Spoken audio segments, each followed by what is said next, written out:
Good morning. Welcome to today's knee-jerk devotional for January 14th, 2022. Mostly daily spiritual insight for the short attention span. Our passage this morning is John 2:13 through 25. It goes like this. When the Passover feast celebrated each spring by the Jews was about to take place, Jesus traveled up to Jerusalem. He found the temple teeming with people selling cattle and sheep and doves. The loan sharks were also there in full strength. Jesus put together a whip out of strips of leather and chased them out of the temple, stampeding the sheep and cattle, upending the tables of the loan sharks, spilling coins left and right. He told the dove merchants, "Get your things out of here. Stop turning my father's house into a shopping mall." That's when his disciples remembered, "Zeal for your house consumes me." But Jews were upset. They asked, "What credentials can you present to justify this?" Jesus answered, "Tear down this temple, and in 3 days I'll put it back together." They were indignant. "It took 46 years to build this temple, and you're going to rebuild it in 3 days?"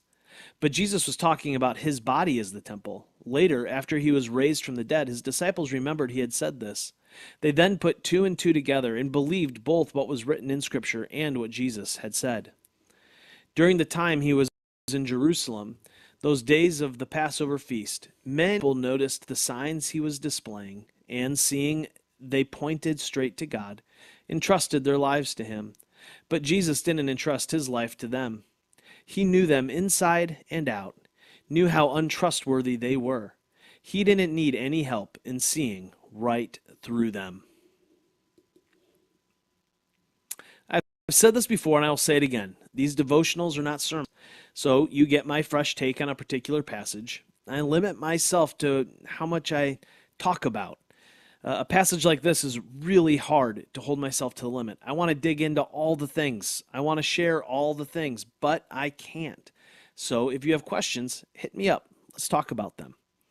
Today, what really stood out to me were these two sentences. Later, after he was raised from the dead, his disciples remembered he had said this. They then put two and two together and believed both what was written in Scripture and what Jesus had said. I had never noticed them before. They leapt off the page and smacked me in the forehead this morning. First, it shows some humility. John was saying they totally didn't understand what Jesus was doing at the beginning of his ministry. I love that they were confused by this whole scene. Second, it gives me insight into how the early church made sense of everything they had experienced after Jesus' death and resurrection. This helps me wrap my mind around the reality that there will be things that we walk through in life and have no idea why or what purpose they serve.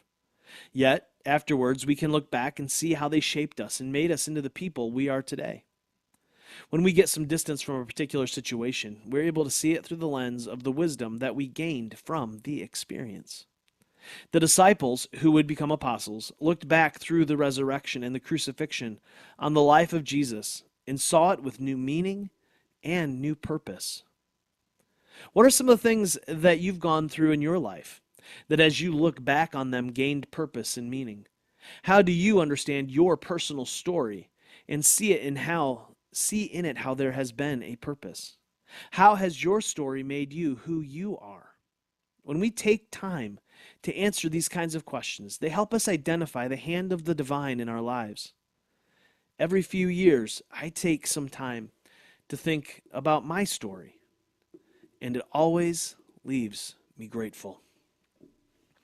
Until next week, love well, my friends.